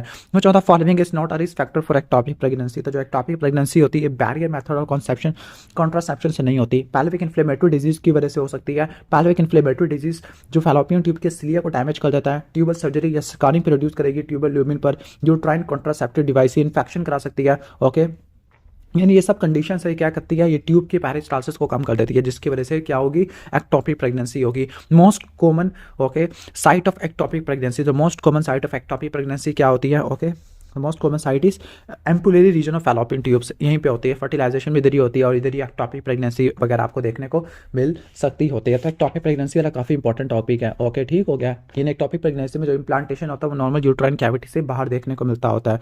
ओके, 496 पे आ जाते हैं, right sided ruptured ectopic pregnancy है। जब भी कोई एक्टोपिक प्रेगनेंसी रप्चर्ड होगी तो आपको हाइपोवोलेमिक शॉक देखने को मिलेगा।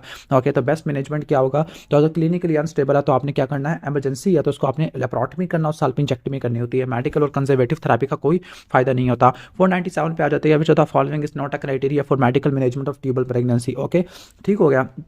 तो अगर फीटल कार्डिक एक्टिविटी मौजूद है तो एक कॉन्ट्रा इंडिकेशन होती है for the medical management of ectopic pregnancy.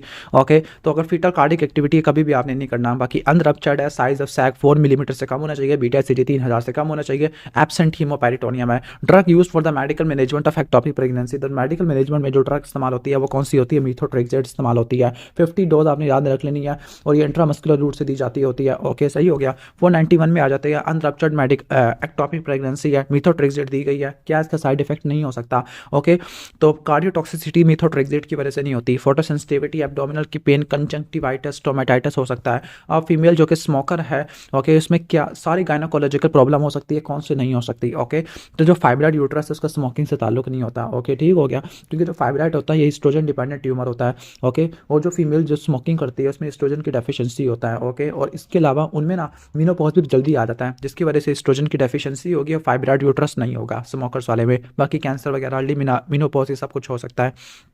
Okay, a 32 old para 2 है, 12 वीक एमिनूरिया है, वजाइनल ब्लीडिंग और ग्रेप लाइक स्ट्रक्चर पास हो रहा है। Most likely diagnosis is ectopic pregnancy. Molar pregnancy में ग्रेप लाइक स्ट्रक्चर पास होते हैं। अल्ट्रासाउंड में स्नोस्टोमा पेनस देखने को मिलती है। 502 पे आ जाती है जो पार्शियल स्मोज होती है। ओके, इनका जो होते हैं ट्रिपलाइट होती है। ट्रिपलाइट का मतलब है 69 हो जाएगा। ओके, तो best option is okay 69XXY। Okay, ठीक हो गया, तो आपने याद रख लेना। इसमें क्या होता है, इसमें 2 क्रोमोसोम पैटर्नल से आते हैं और एक आपका मैटरनल साइड से आता होता है। Okay, typical sonographic picture ultrasound में क्या नजर आता है, मोलर प्रेगनेंसी में आपको स्नोस्टोम अपीयरेंस देखने को मिलती है, जबकि जो नेकलेस रिंग अपीयरेंस है और क्लॉक डायल है आपको पीसीओएस में देखने को मिलती होती है। 504 में चलते हैं। हाइड्रोडिफॉर्म मोल कौन सी कॉम्प्लिकेशन ही करा सकता होता है, हाइपरमेसिस ग्रेविडेरम, ये तो करवाएगा ही करवाएगा। फोलिकुलर सिस्ट नहीं करवा सकता। फोलिकुलर सिस्ट क्या होती है, ओके, ओके, यानी फोलिकुलर सिस्ट मोलर प्रेगनेंसी में नहीं होती, बल्कि थीका सिस्ट होती है, आपको देखने को मिलती है। क्यों? क्योंकि एससीजी ज़्यादा प्रोड्यूस होता है, एससीजी की वजह से थीका सिस्ट होती है, फोलिकुलर सिस्ट नहीं होती। बाकी सब कॉम्प्लिकेशंस वगैरह हो सकती है। मोलर प्रेगनेंसी का जो बेस्ट मैनेजमेंट है, ओके, वो क्या होती है, बेस्ट मैनेजमेंट क्या होता है, सक्शन क्यूराटाज आपको देखने को मिलता होता है। ओके, बेस्ट मैनेजमेंट है मोलर प्रेगनेंसी की, चाहे जो मर्जी जेस्टेशनल एज है। ओके, इंडक्शन ऑफ लेबर आपने कभी भी नहीं करना, क्योंकि वो आगे डिससेमिनेट कर देगा मोलर प्रेगनेंसी को, मोलर टिश्यू को। 506 पे आ जाती है। ट्यूमर मार्कर कौन सा होता है, बीटा एससीजी आपको देखने को मिलता होता है जेस्टेशनल ट्रोफोब्लास्टिक डिजीज के लिए, और इसको आप फॉलोअप के लिए भी इस्तेमाल करते होते हैं। 507 में आ जाते हैं। After suction evacuation of complete mole, तो जो फॉलोअप होता है वो आपने कब तक करना होता है, आपने 6 महीनों तक करना होता है। 24 मंथ्स तक नहीं, 6 महीने तो इतनी तो नहीं है, 2 साल तक वैसे है। कंप्लीट मोल के बाद आपने 24 मंथ्स तक या 2 साल तक करना होता है। वैसे 6 मंथ्स भी लिखा हुआ था, और इसमें आपने कहना है कि प्रेगनेंसी को अवॉइड करना और सीरियल मॉनिटरिंग करनी होती है। Common site for metastasis of gestational trophoblastic tumour, तो वो लंग्स होता है, लंग्स में कैनन वाला अपीयरेंस होती है। ओके, आगे 509 है। Most probably this is the last MCQ, जो कोरियो कार्सिनोमा होता है। ओके, इसके बारे में क्या बात ठीक है, तो पहला कीमो रेजिस्टेंट, ये कीमो रेजिस्टेंट नहीं होता, कीमो सेंसिटिव ट्यूमर होता है, और इसका ओके इसका गुड प्रोग्नोसिस होता है। ओके, कीमो सेंसिटिव है ना, तो कीमो रेडिएशन से ठीक हो जाएगा। तो जो बेस्ट ऑप्शन होगा 509 का वो डेल्टा है। ब्लड ग्रुप ए वाले में आपको ये ज़्यादा देखने को मिलता होता है, और ये हाइड्रोडिफॉर्म मोल्स में आपको, या नॉर्मल प्रेगनेंसी के बाद भी, नॉर्मल प्रेगनेंसी में स्कैरेज या एक्टोपिक प्रेगनेंसी के बाद भी हो सकता है। जो कोरियो कार्सिनोमा होता है लंग्स में जाता होता है, और ब्लड ग्रुप ए वाले में काफ़ी ज़्यादा कॉमन होता है। Okay, next chapter is contraception. Okay, तो जो कॉन्ट्रासेप्टिव मेथड के फेलियर से रिलेटेड एक इंडेक्स इस्तेमाल होता है, this is called Pearl index. Pearl index होता है, इसका फार्मूला क्या होता है, best option is Charlie, number of pregnancy over 100 women years है। ओके, अगर पेयर्ल इंडेक्स किसी भी कॉन्ट्रासेप्टिव का ज़्यादा होगा, इसका मतलब है उस मेथड के फेल होने के चांसेस ज़्यादा होते हैं, यानी जो आइडियल कॉन्ट्रासेप्टिव मेथड है उसका पेयर्ल इंडेक्स कम होना चाहिए। Long acting reversible method of contraception कौन सा है, ओके, तो जो लॉन्ग एक्टिंग के जो बेस्ट एग्जाम्पल है वो प्रोजेस्टेरॉन इम्प्लांट होते हैं।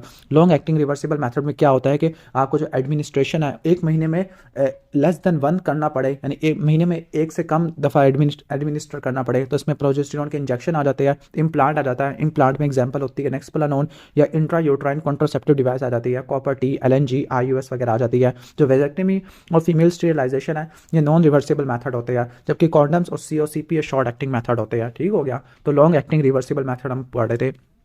Which of the following method of contraception does not prevent ovulation? Okay, तो जो LNG IUS होता है ये ओव्यूलेशन को इनहिबिट नहीं करता, बल्कि ये इम्प्लांटेशन को प्रिवेंट करता है इन द यूट्राइन कैविटी, बाकी सारे ओव्यूलेशन को इनहिबिट कर देते हैं। ओके, इसके बाद है कि main mechanism of action of COCP। तो COCP क्या करती है, ओव्यूलेशन को इनहिबिट कर देती है, एनओव्यूलेशन करती है। जो COCP होती है ना, एक तो ये क्या करती है, एनओव्यूलेशन करवा देती है, यानी FSH LH की इनहिबिशन करा देती है। दूसरी तरफ ये सर्वाइकल म्यूकस को थिक करना शुरू कर देती है, जिसकी वजह से स्पर्म्स की पेनिट्रेशन नहीं हो पाती। 514 पे जाते हैं, मेडिकल एलिजिबिलिटी क्राइटेरिया 4, जिसमें क्या होता है, कॉन्ट्रासेप्टिव मेथड यूज़ करने के नुकसान बहुत ज़्यादा होते हैं। ओके, कॉन्ट्राइंडिकेटेड होती है। तो जो COCPs होते हैं कब कॉन्ट्राइंडिकेटेड हो गए, जब किसी को करंट ब्रेस्ट कैंसर होगा, तो इसको बोलते हैं मेडिकल एलिजिबिलिटी स्कोर वगैरह आते हैं। ओके, ठीक हो गया, तो इसके 1 से लेकर 4 तक होते हैं। जो मेडिकल एलिजिबिलिटी क्राइटेरिया 1 का मतलब है कि जो कॉन्ट्रासेप्शन मेथड है इज़ नॉट रिस्ट्रिक्टेड है, okay, in a given condition, जबकि इसमें 4 का मतलब है एब्सोल्युटली कॉन्ट्राइंडिकेटेड होता है। तो अगर किसी फीमेल को ब्रेस्ट कैंसर है वो COCP इस्तेमाल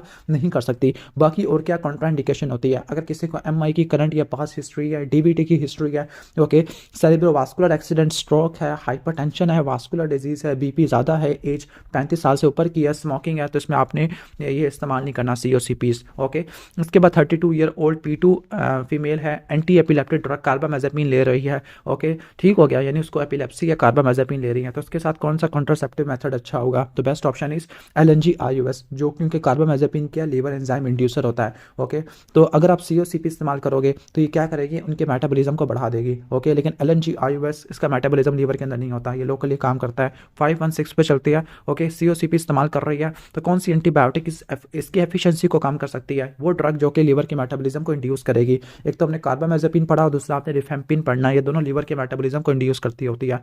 ओके, क्लियर।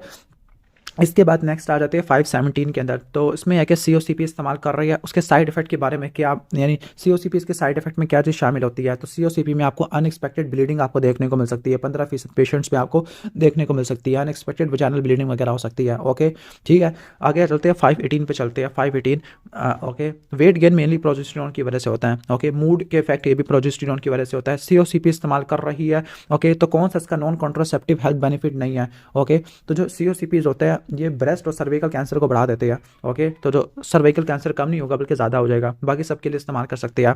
3 कैंसर को कम करती है, एंडोमेट्रियल, कोलोरेक्टल और ovarian cancer. Okay, non contraceptive uses में से कौन सा नहीं है? तो ये टर्नर सिंड्रोम में सॉरी, जो नॉन कॉन्ट्रासेप्टिव यूजेस होते हैं, ओके, कौन सा नहीं है? तो एंडोमेट्रियल हाइपरप्लेजिया में इस्तेमाल नहीं कर सकते, कॉन्ट्राइंडिकेटेड होते हैं क्योंकि इसमें एस्ट्रोजन है, वो हाइपरप्लेजिया करवा देगा। बाकी सब में इस्तेमाल हो सकते हैं, टर्नर में भी इस्तेमाल हो सकते हैं।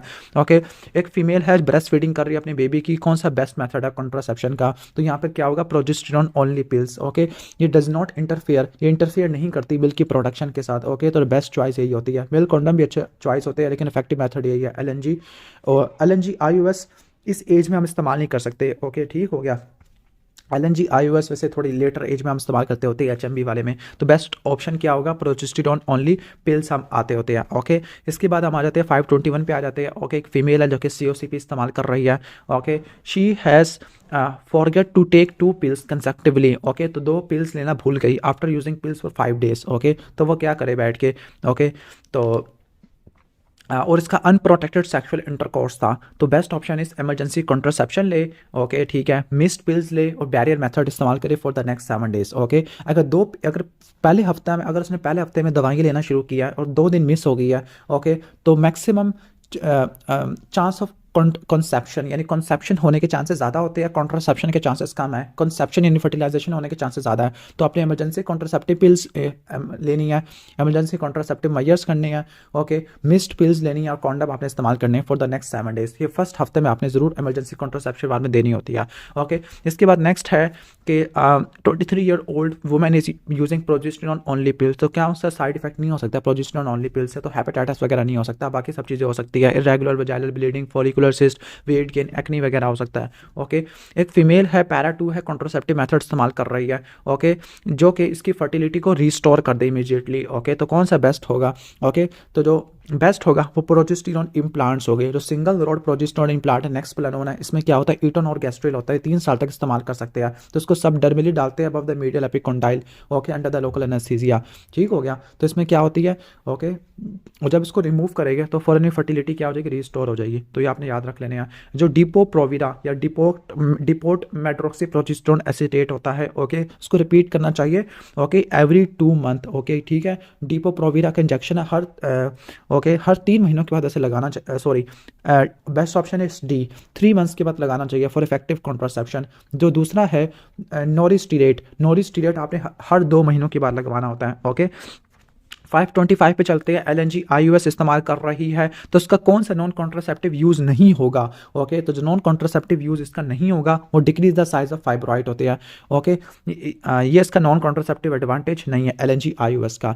जो LNG IUS होता है, ओके, ये हैवी मेंस्ट्रुअल ब्लीडिंग को कम कर देता है, 95% तक रिडक्शन कर देता है ब्लड लॉस को, लेकिन ये एमेनोरिया करवा देता होता है। ओके, एमेनोरिया करा देता है। इसके अलावा ओके, सही हो गया। इसके अलावा it can also decrease okay the dysmenorrhoea, लेकिन ये फाइब्रॉइड के साइज को कम नहीं करता, मतलब ये ब्लीडिंग को तो रोक लेगा, एंडोमेट्रियोसिस को एडिनोमायोसिस को भी ठीक कर लेगा, लेकिन ये फाइब्रॉइड के साइज को कम नहीं करता होता। Okay, absolute contraindication for copper IUCD की क्या होती है? ओके, कंट्राइंडिकेशन क्या होगी? पैल्विक इन्फ्लेमेटरी डिजीज, आपने याद रख लेना है, तो एब्सोल्यूट कंट्राइंडिकेशन है। बाकी इसके अलावा विल्सन डिजीज है जिसमें फीमेल कॉपर से एलर्जिक होती है। Previous ectopic pregnancy is not a contraindication, absolute contraindication नहीं है, रिलेटिव में ऐड कर लेते हैं। Complication of copper containing IUCDs are all except for, तो क्या नहीं हो सकता? एमेनोरिया नहीं हो सकता कॉपर कंटेनिंग से। ओके, बल्कि हैवी मेंस्ट्रुअल ब्लीडिंग करवा सकता होता है। ओके, सही हो गया। और ये कहती है कि 1 in 20 फीमेल में एक्सपल्शन होती है। कॉपर आईयूसीडी आपने ओके एक फीमेल में इंसर्ट किया है, तो जो परफोरेशन के चांसेस होते हैं वो कितने होते हैं? वो आपके ऑलमोस्ट 1 in 1000 यानी 0.1% होते हैं। Okay, which of the following is not prevented by the use of barrier method? Male condom से कौन सा प्रिवेंट नहीं हो सकता? तो हेपेटाइटिस ए, क्योंकि हेपेटाइटिस ए तो उससे फैलता होता है फीकल ओरल रूट से, तो जो सेक्सुअली ट्रांसमिटेड डिजीज है वो आप इससे प्रिवेंट कर सकते हैं। नेक्स्ट क्वेश्चन है कि परमानेंट मेथड ऑफ कॉन्ट्रासेप्शन है फीमेल के लिए, तो वो कौन सा परमानेंट मेथड होगा? परमानेंट मेथड आपका ट्यूबल लाइगेशन आपको देखने को मिलती होती है। मेल्स के अंदर वेजेक्टमी होती है और फीमेल में ट्यूबल लाइगेशन होती है। ओके, इसके बाद नेक्स्ट है ओके अच्छा, हम कहाँ पे थे? अच्छा, परमानेंट मेथड कौन सा होता है कॉन्ट्रासेप्शन का? वो ट्यूबल लाइगेशन, मेल्स में वेजेक्टमी होता है। वेजेक्टमी दो रास्तों से नहीं, जो ट्यूबल लाइगेशन है वो दो रास्तों से कर सकते हैं, लैप्रोस्कोपिक और हिस्टीरियोस्कोपिक। लैप्रोस्कोपिक में जो फेलियर रेट होता है वो 1 in 200 होता है, और जो हिस्टीरियोस्कोपिक होता है इसमें 1 in 500 होता है, यानी हिस्टीरियोस्कोपी ज़्यादा अच्छी होती है। फेलियर रेट ऑफ वेजेक्टमी, जो वेजेक्टमी का जो फेलियर रेट होता है वो कितना होता है? 1 in 2000 होता है। ओके, इसके बाद नेक्स्ट क्वेश्चन है 533। ओके ओके, एक फीमेल है जिसने अनप्रोटेक्टेड सेक्सुअल इंटरकोर्स के 5 दिन पहले, और वो इमरजेंसी कॉन्ट्रासेप्टिव मांग रही है, तो 3 ही इमरजेंसी कॉन्ट्रासेप्टिव होते हैं। कॉपर आईयूसीडी होता है, दूसरा एलएनजी लिवोनॉर्गेस्ट्रिल होता है ओरल फॉर्म में, तीसरा ओलिपिरिस्टल एसीटेट होता है। जो कॉपर वाला होता है मैक्सिमम इसी की इफेक्टिवनेस होती है 5 दिन में हम दे सकते होते हैं। बाकी जो होता है आपका लाइक एलएनजी वाला, ये आप 96 आवर्स में दे सकते हैं, जबकि ओलिपिरिस्टल एसीटेट की 120 आवर्स में, यानी ऑलमोस्ट 5 डेज में दे सकते होते हैं। ओके, तो ऑलमोस्ट ये हो जाएगा। Next chapter is fertility. Okay, तो दोस्तों फर्टिलिटी का जो इंसिडेंस होता है जनरल पॉपुलेशन में कितना होता है? 15% होता है। ओके, ठीक है, 15% का मतलब है हर 7 में से एक कपल अफेक्टेड होता है ओके इनफर्टिलिटी से। और इनफर्टिलिटी या सब फर्टिलिटी कब लेबल करेंगे? Okay, failure to conceive after 1 year of unprotected sexual intercourse, तो 535 पे आ जाते हैं। 535 में है कि एक फीमेल है जिसके 2 मिसकैरेजेस हुए थे 10 और 13 वीक्स पे हुए थे, इवैक्यूएशन ऑफ क्यूराटा से फॉलो अप हुआ। ओके, तो लास्ट 3 ईयर से वो कंसीव नहीं हो पा रही, और इसकी जो दोनों फैलोपियन ट्यूब है ब्लॉक्ड हो चुकी है, तो कौन सी प्रॉब्लम से सफ़र कर रही है? This is secondary subfertility. Secondary subfertility क्या होता है? ओके, पहले तो सबफर्टिलिटी याद रखना है कि inability to conceive after 1 year of regular and unprotected sexual intercourse. Okay, तो इसको प्राइमरी जब कहेगा जब कपल ने कभी भी कंसीव नहीं किया, सेकेंडरी कब कहेगा जब उसने कंसीव तो क्या होगा? What ever the outcome of pregnancy के फुल टर्म तो ये मिसकैरेज था, तो सेकेंडरी सबफर्टिलिटी है। 536 पे आ जाते हैं। 536 में है कि एक मतलब स्पर्म फीमेल जेनिटल ट्रैक में आ जाए तो उसकी लाइफ स्पैन कितनी होती है? तो वो 72 आवर्स तक वो जिंदा रहता होता है। ओके, और ओव्यूलेशन के बाद जो ओवम की लाइफ स्पैन होता है वो 24 आवर्स होता है। ये बहुत इंपॉर्टेंट कॉन्सेप्ट है ये वाला। इसके बाद नेक्स्ट क्वेश्चन पे चलते हैं। ओके, ठीक है, तो प्रोजेस्टेरोन लेवल को आपने कब मेजर करना है for the detection of ovulation? तो आपने याद रखना है मिड लूटियल प्रोजेस्टेरोन को याद रख लेना है। ओके, अगर किसी का 28 डेज वाला साइकिल होता है तो आपने प्रोजेस्टेरोन को रखना होता है 21 डे पर। ओके, मिड लूटियल प्रोजेस्टेरोन, तो best option is Charlie. Okay, ठीक हो गया। तो ओके, तो 21 डेज, अगर लेवल 30 नैनोमोल से ज़्यादा हो तो उसका मतलब ओव्यूलेशन हो चुकी है, क्योंकि कॉर्पस लूटियम से प्रोड्यूस हो रहा है। साइज ऑफ डोमिनेंट फॉलिकल यहाँ पे रट्टा मार लेना 20 मिलीमीटर होता है, which of the following is a marker of ovarian reserve. जो ओवेरियन रिजर्व का जो मार्कर होता है वो आपका AMH होता है, एंटी मुलेरियन हार्मोन होता है। और विच of the following statement is correct regarding the anti Mullerian hormone? तो जो एंटी मुलेरियन हार्मोन के बारे में क्या बात ठीक है? ये ग्रैनुलोसा सेल से प्रोड्यूस होता है, ओवेरियन फॉलिकल्स के ग्रैनुलोसा सेल से प्रोड्यूस होता है। ये ग्रैंडोट्रोपिन्स पे डिपेंडेंट नहीं होता, उनसे चेंज नहीं होता, तो आप इसको किसी भी टाइम पे मेजर कर सकते होते हैं। अब इसकी रेंज होती है 1 से लेकर 4 नैनोग्राम, अगर 1 से कम है तो कम है, 4 से ज़्यादा है तो ज़्यादा होगा। ओके, तो ये ओवेरियन रिजर्व को शो करता है। ओके, 541 पे आ जाते हैं। दूसरा इंट्रल फॉलिकुलर काउंट होता है जिसको आपने देखना होता है। 541 पे आ जाते हैं। 541 में है कि नॉर्मल पैरामीटर इसमें से कौन सा नहीं है? ओके, तो नॉर्मल पैरामीटर चार्ली, मोटिलिटी 15%, तो मोटिलिटी को रटा मान लेना, मिनिमम एटलीस्ट 32% आपको चाहिए मोटिलिटी के लिए। ओके, वॉल्यूम आपका ठीक है, ऑलमोस्ट सही है। ओलिगोस्पर्मिया कब लेबल करेंगे? ओके, तो जो ओलिगोस्पर्मिया, ओलिगो मीन फ्यू, तो जो ओलिगोस्पर्मिया यानी अगर स्पर्म काउंट 15 मिलियन पर ml से क्या है? कम है, तो स्पर्म की कंसेंट्रेशन अगर से कम है 15 से तो उसको ओलिगोस्पर्मिया कहते हैं। अगर जीरो काउंट है तो उसको बोलते हैं हम एजोस्पर्मिया कोई भी नहीं है। ओके 543 पे आ जाती है सीमन फ्लूइड एनालिसिस किया तो उसमें less than 4% sperms are of normal morphology. तो मिनिमम एटलीस्ट कितनी होती है मॉर्फोलॉजी 4 होती है, अगर वो सही नहीं है तो वो टेराटोजोस्पर्मिया बोलते हैं। ओके 544 पे आ जाती है स्पर्म का काउंट 10 मिलियन से कम है, 15 मिलियन का आपने रट्टा मारना था, तो आपने कब इसको रिपीट करना है इसको एसएफए को, एक बार तुम्हारा एब्नॉर्मल आ जाए तो आपने 3 महीनों के बाद आपने करना होता है, ठीक हो गया। ओके क्योंकि स्पर्मेटोजेनेसिस को टाइम लेने में 90 डेज तक लगते होते हैं। ओके ठीक हो गया। तो 545 पे चलते हैं। 545 में बेस्ट टाइम टू परफॉर्म हिस्टीरोसाल्पिंजोग्राफी, अभी हमने मेल की इन्वेस्टिगेशन पढ़ ली थी, अब हम फीमेल की पढ़ रहे हैं। हिस्टीरोसाल्पिंजोग्राफी का जो बेस्ट टाइम होता है वो जस्ट आफ्टर द मेंस्ट्रुएशन होता है। तो best option is Charlie option, because number 1 cervix slightly dilated होता है आफ्टर द मेंसेस, तो कैनुला को आप आसानी से इंसर्ट कर सकते हैं। नंबर 2 आफ्टर मेंसेस हम ओके हम श्योरिटी दे सकते हैं कि women is okay not pregnant. Okay menses के बाद पता लग जाएगा कि फीमेल प्रेग्नेंट नहीं है। ओके ठीक हो गया। In subfertile women post coital test is performed for the evaluation of, जो पोस्ट क्वाइटल टेस्ट होता है किसी चीज़ की इवैल्यूएशन के लिए करते हैं। ओके सर्विकल फैक्टर के लिए करते हैं। क्यों? क्योंकि अगर सर्विकल कैनाल में अगर एंटी स्पर्म एंटीबॉडीज होगी तो वो क्या बना देगी, सर्विकल कैनाल में स्पर्म्स को उड़ा देगी। तो जो पोस्ट क्वार्टर टेस्ट है ना, ये किस चीज़ के लिए करते हैं हम, anti sperm antibodies in the okay cervical factor को रूल आउट करने के लिए करते होते हैं। ठीक है, इसमें कहते हैं कि कपल को कहते हैं कि आप इंटरकोर्स करो, नेक्स्ट मॉर्निंग हम क्या करते हैं पोस्टीरियर फॉर्निक्स से सीमन को कलेक्ट करते हैं और फिर टेस्ट परफॉर्म करते हैं। अगर 5 से लेकर 10 से ज़्यादा आपको मोटाइल स्पर्म्स डिटेक्टेड है ओके तो ये टेस्ट नॉर्मल है। ओके अगर कम है इसका मतलब टेस्ट अब नॉर्मल है। 547 पे आ जाते हैं dies use for detecting the patency of fallopian tube, तो इसके लिए कौन सी होती है ओके 547 का बेस्ट ऑप्शन होगा ओके मिथाइलिन ब्लू। जो यूरोग्राफिन होती है हिस्टीरोसाल्पिंजोग्राफी के लिए इस्तेमाल होती है, लेकिन जो आपकी मिथाइलिन ब्लू होती है लैप्रोस्कोपी के लिए इस्तेमाल होती है। हीमोपेरिटोनियम के लिए गैस कौन सी होती है, कार्बन डाइऑक्साइड। ये सर्जरी वाला क्वेश्चन होता है क्योंकि ये इनर्ट गैस होती है, इजीली एब्जॉर्बेबल होती है, ऑक्सीजन इस्तेमाल नहीं करने के क्योंकि इन्फ्लेमेबल होती है, आग लग जाएगी। 549 में आ जाते हैं चौथा following is not a ovulation inducing agent, तो कौन सा ओव्यूलेशन इंड्यूसिंग एजेंट नहीं होगा, तो डायनाजोल होता है। डायनाजोल सिर्फ सेकेंडरी डिस्मेनोरिया के लिए इस्तेमाल होता है ड्यू टू एंडोमेट्रियोसिस, डायनाजोल इस्तेमाल के नहीं हो सकता, बाकी सारे इस्तेमाल हो सकते हैं। ओके तो एक फीमेल है जिसको ovulation inducing agent clomiphene citrate prefer किया गया था, तो जो प्रेगनेंसी रेट है वो कितना होगा ओके इसके यूज़ करने के बाद, तो ऑलमोस्ट 70% तक ओके सॉरी ठीक हो गया। 70% तक क्या होती है ओव्यूलेट कर जाती है और 40% तक क्या हो जाती है प्रेगनेंसी। तो बेस्ट ऑप्शन इज 40% प्रेग्नेंट होगी। अगर ओव्यूलेशन का पूछे तो 70% होता है। Side effect of clomiphene citrate are all except for, तो कौन सा नहीं होता, क्लोमिफेन सिट्रेट से थ्रोम्बोएम्बोलिज्म वगैरह नहीं होता। ओके जो क्लोमिफेन सिट्रेट होता है ये एंटी एस्ट्रोजेनिक ड्रग होती है। ठीक हो गया। इसकी वजह से वजाइनल ड्राइनेस हो सकती है, हॉट फ्लैशेस हो सकते हैं, यानी ऑलमोस्ट मेनोपॉज वाली चीज़ें हो सकती है, लेकिन थ्रोम्बोएम्बोलिज्म वगैरह नहीं हो सकता। ओके इसके अलावा मल्टीपल ओवर को भी इंड्यूस कर सकती है। 552 पे आ जाते हैं। 552 का पे आ जाते हैं ओके तो सडन लोअर एब्डोमिनल पेन है, साइटिस और एब्डोमिनल डिस्टेंशन है, यानी ओवेरियन हाइपर स्टिमुलेशन सिंड्रोम वाली सब चीज़ें बता रहे हैं। तो ओवेरियन हाइपर स्टिमुलेशन सिंड्रोम ना ओके ओव्यूलेशन इंडक्शन प्रोटोकॉल की वजह से हो सकता है, खासतौर पर गोनाडोट्रोपिन के ज़्यादा यूज़ करने की वजह से हो सकता है। इसमें साइटिस होता है, लोअर एब्डोमिनल पेन होता है, GIT एब्सेट आपको देखने को मिल सकता होता है, लाइफ थ्रेटनिंग कंडीशन होती है। 553 पे आ जाती है okay ovulation after how many days of ovulation, ovulation के कितने दिनों के बाद इम्प्लांटेशन होती है, तो जो इम्प्लांटेशन होती है वो 3 से लेकर 6 दिनों के बाद होती है।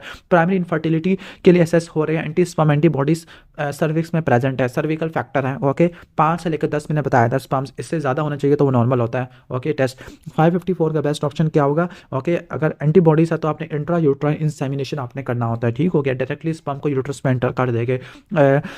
4 साल की सब फर्टिलिटी की हिस्ट्री है, दोनों फैलोपियन ट्यूब ब्लॉक्ड हुई हुई है ओके SFA नॉर्मल है, यानी हम क्या करेंगे ओवरी और फैलोपियन ट्यूब को रास्ते को बाईपास कर देंगे। तो बेस्ट ऑप्शन है इस IVF इन विट्रो फर्टिलाइजेशन और एम्ब्रियो ट्रांसफर होते हैं ओके जिस भी फीमेल के अंदर बायलैटरल ट्यूब ब्लॉकेड हो तो 2 ही ऑप्शन होते हैं, तो आप ट्यूबल सर्जरी करो या फिर आप क्या करो ART करो, असिस्टेड रिप्रोडक्टिव टेक्निक, उसमें आप IVF आप करते होते हैं। गिफ्ट और जिफ्ट ये उस कंडीशन में करेंगे, गिफ्ट का मतलब है गैमीट इंट्राफैलोपियन ट्रांसफर और जिफ्ट का मतलब है जाइगोट, या उस कंडीशन में करेंगे जिसमें ट्यूब्स पेटेंट होती है। इक्सी कब करेंगे, इक्सी जब करेंगे जब मेल्स का जो SFA वो ठीक नहीं आ रहा ओके इनफर्टाइल है, मेल फैक्टर इनफर्टिलिटी के लिए, और जो इंट्रा यूट्राइन इंसेमिनेशन होता है उसका ब्लॉक ट्यूब में कोई किस्म का रोल नहीं होता ओके ठीक हो गया। इसके बाद हम आगे चलते हैं 556 पे आ जाते हैं। 556 में है कि कौन सा ड्रग लुटियल फेस को सपोर्ट करने के लिए इस्तेमाल होती है आईवीएफ में। तो आपकी क्या होता है, बीटा एससीजी आपको सॉरी प्रोजेस्टेरॉन होता है। बीटा एससीजी तो ओव्यूलेशन के लिए होता है, प्रोजेस्टेरॉन आपके होते हैं ओके, लुटियल सपोर्ट प्रोवाइड करते हैं। इसके बाद नेक्स्ट है कि प्राइमरी इनफर्टिलिटी के साथ प्रेजेंट हुई है लैप्रोस्कोपी में मिनिमल एंडोमेट्रियोसिस है ओके, फर्टिलिटी के हमने ठीक करना है तो बेस्ट क्या होगा, best option is okay clomiphene citrate होता है ओके। अब प्राइमरी फर्टिलिटी और एंडोमेट्रियोसिस मिनिमल है, मतलब क्लोमिफिन सिट्रेट इस्तेमाल कर सकते होते हैं ओके मेन इसको ठीक करने के लिए। स्पर्मेटोजेनेसिस कौन से ड्रग से इंपेयर्ड नहीं होती okay, the best option is vitamin E okay, ठीक हो गया। विटामिन ई ओलिगोस्पर्मिया को ट्रीट करने के लिए इस्तेमाल होता है ओके, इससे इंपेयर्ड नहीं होता, बाकी सारे कर सकती है। नेक्स्ट है ओके विच एक फीमेल है जो कि आईवीएफ को सेलेक्ट कर रही है, तो कौन सी पेल्विस की कंडीशन आईवीएफ की सक्सेस रेट को अफेक्ट नहीं करती okay, the best option is bilateral tube blockage okay. Bilateral tube blockage क्या करती है, आईवीएफ की सक्सेस रेट को अफेक्ट नहीं करती, बिकॉज अगर एंडोमेट्रियोसिस हो और हाइड्रोसल्फिंग्स हो वो अफेक्ट करेगी, ठीक हो गया clear. Bilateral tubal blockage effect नहीं करती होती ओके। नेक्स्ट है कि अगर किसी का स्पर्म काउंट 1 मिलियन से कम हो गया है तो क्या करना चाहिए, ऑलरेडी एक्सप्लेन कर चुका हूँ आपने क्या करना है, आपने क्या करना होता है, genetic testing for sex chromosome abnormalities okay. तो बेस्ट ऑप्शन क्या होगा, जेनेटिक टेस्टिंग करनी है सेक्स क्रोमोसोम की ओके। नेक्स्ट आ जाती है 561, अगर इनफर्टिलिटी का पूछते हैं ना तो फिर आपने एक्सी वगैरह करना था ओके। वैसे इंट्रासाइटोप्लाज्मिक स्पर्म इंजेक्शन वो मेल इनफर्टिलिटी वाले में करते हैं ओके। अगर एक 30 ईयर ओल्ड मेल है, इसका स्पर्म काउंट 1000 है तो कौन सा बेस्ट ट्रीटमेंट ऑप्शन होगा, तो यही इक्सी वगैरह करते हैं okay. Treatment option with a low sperm count, almost ये हो जाएगा ओके। अब बारी है चैप्टर नंबर 7 की, दिस इज द मेनोपॉज। तो प्री मेच्योर ओवेरियन फेल्योर ये कब लेबल करेंगे, प्री मेच्योर ओवेरियन फेल्योर होता है 40 साल से पहले मेनोपॉज का आ जाना। 563 पे आ जाते हैं, causes of premature ovarian failure are all except, कौन सा काज नहीं होता प्री मेच्योर ओवेरियन फेल्योर का ओके। तो पॉलीसिस्टिक ओवेरियन सिंड्रोम है, ये POF नहीं कराता होता ओके, ठीक हो गया। Autoimmune condition like hypothyroidism, tuberculosis, mumps, malaria, varicella ये सब करवा सकते हैं। Risk factor for osteoporosis are all except, तो ऑस्टियोपोरोसिस का जो रिस्क फैक्टर कौन सा नहीं है, तो जो ओबेसिटी होती है okay okay. Obese post menopausal women में ईस्ट्रोजन तो ज़्यादा बनेगा फैटी टिश्यू से ओके, तो ये प्रोटेक्टिव मैकेनिज्म होता है ओके बोन्स के ऊपर, ठीक हो गया। आगे चलते हैं 565 पर, तो 565 में है कि 60 ईयर ओल्ड है, पोस्ट मेनोपॉजल सिम्टम आ रही है, तो कौन सा हार्मोन ज़्यादा होगा, तो इसमें FSH ज़्यादा होगा, क्यों, क्योंकि ईस्ट्रोजन नहीं है, नेगेटिव फीडबैक नहीं होगा, बाकी सारे काम हो जाएंगे okay. Objective definition objective diagnosis of menopause कब लगाएगी, जब FSH का लेवल ज़्यादा होना चाहिए ना, तो बेस्ट ऑप्शन इज 30 से ज़्यादा हो इंटरनेशनल यूनिट से okay. Which of the following is a long term effect of menopause, तो जो मेनोपॉज के कुछ इफेक्ट होते हैं ओके, इसका मैंने कुछ मिमोनिक भी बनाया हुआ है, VP सैट से बनाया हुआ है, DUI से बनाया हुआ है, इस तरह के कुछ मिमोनिक्स बनाए हुए हैं ओके। तो जो बेस्ट ऑप्शन इस केस में क्या होगा okay, osteoporosis long term complication होती है, ठीक है। बाकी जो हॉट फ्लैशेस, डिप्रेशन या अर्ली सिम्टम्स होते हैं, 568 पे आ जाते हैं, हॉट फ्लैशेस है, तो हॉट फ्लैशेस का कौन सा ट्रिगर नहीं होता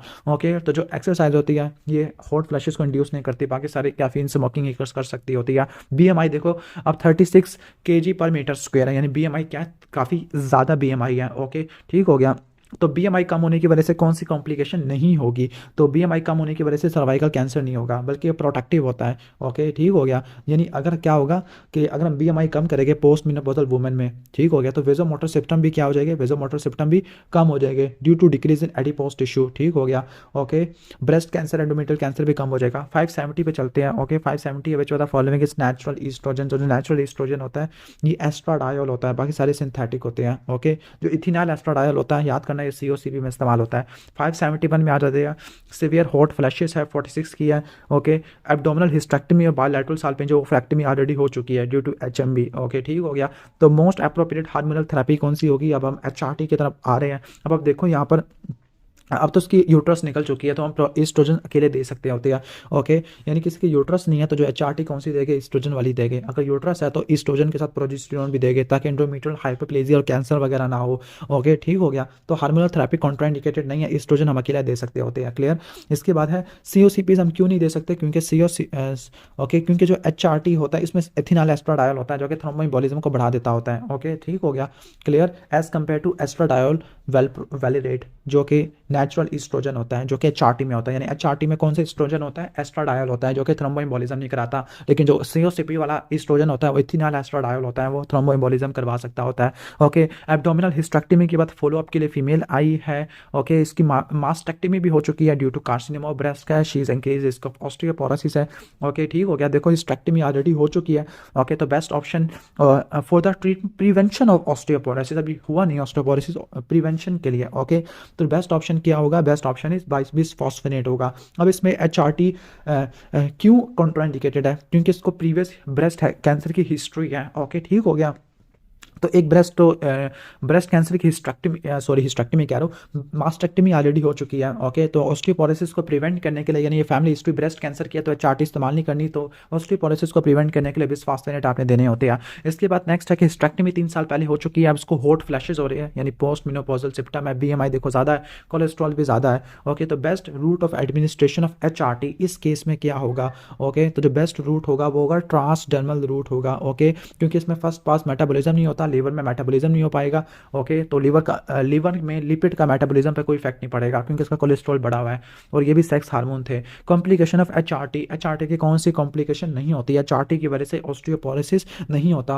ओके, ईस्ट्रोजन की वजह से endometrial hyperplasia, cancer, breast cancer, thromboembolism वगैरह हो सकती होती है, लेकिन ऑस्टियोपोरोसिस कम होती है। 575 पे आ जाती है। एचआरटी हर एक के लिए प्रोटेक्टिव है, किस चीज़ के लिए प्रोटेक्टिव नहीं होती? ओके, ठीक हो गया। तो एचआरटी, ओके, तो ये ऑस्टियोपोरोसिस अल्जाइमर डिजीज को ठीक करने के लिए इस्तेमाल होती है, लेकिन ब्रेस्ट कैंसर के रिस्क को बढ़ा देती है। 576 पे आ जाती है। कौन सी एब्सोल्यूट कॉन्ट्राइंडिकेशन है एचआरटी के लिए? तो एक तो लीवर डिजीज आपने रट्टा मार लेनी है। ओके, एब्सोल्यूट कॉन्ट्राइंडिकेशन है। 577 पे आ जाती है। सीवियर वेजोमोटर सिम्पटम है, उसको मेंस्ट्रुअल ब्लीड 5 महीने पहले आई है। तो जो बेस्ट चॉइस ऑफ ड्रग कौन सी होगी? Okay, best choice is oestrogen and progesterone HRT. Okay, ठीक हो गया कंबाइंड। ईस्ट्रोजन अकेले क्यों नहीं देंगे? क्योंकि एंडोमेट्रियल हाइपरप्लेजिया, कैंसर वगैरह हो जाएगा। टिबोलोन हम इस्तेमाल नहीं कर सकते। ओके, 1 साल अगर पास हो जाएगा तब हम इस्तेमाल कर सकते हैं। रिलैक्सोफिन ये SERM होता है, हम बाकी कंडीशन के लिए लाइक हॉट फ्लैशेस के लिए इस्तेमाल नहीं कर सकते।